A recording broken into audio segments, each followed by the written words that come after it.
Lord of the Flies. Chapter 3. Huts on the Beach. Jack was bent double. He was down like a sprinter, his nose only a few inches from the humid earth. The tree trunks and the creepers that festooned them lost themselves in a green dusk 30 feet above him, and all about was the undergrowth.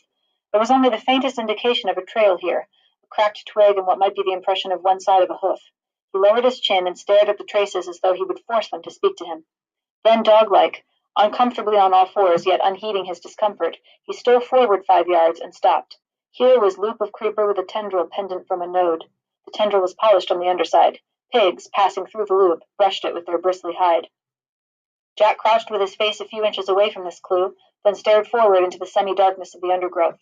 His sandy hair, considerably longer than it had been when they dropped in, was lighter now, and his bare back was a mass of dark freckles and peeling sunburn.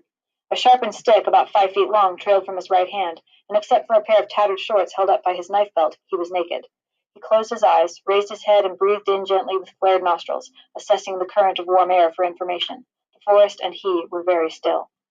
At length he let out his breath in a long sigh and opened his eyes. They were bright blue, eyes that in this frustration seemed bolting and nearly mad. He passed his tongue across dry lips and scanned the uncommunicative forest. Then again he stole forward and cast this way and that over the ground.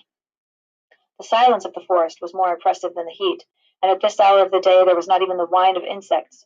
Only when Jack himself roused a gaudy bird from a primitive nest of sticks was the silence shattered, and echoes set ringing by a harsh cry that seemed to come out of the abyss of ages. Jack himself shrank at this cry with a hiss of indrawn breath, and for a minute became less a hunter than a furtive thing, ape-like among the tangle of trees. Then the trail, the frustration, claimed him again, and he searched the ground avidly. By the trunk of a vast tree that grew pale flowers on its gray bark he checked, closed his eyes, and once more drew in the warm air, and this time his breath came short. There was even a passing pallor in his face, and then the surge of blood again. He passed like a shadow under the darkness of the tree and crouched, looking down at the trodden ground at his feet.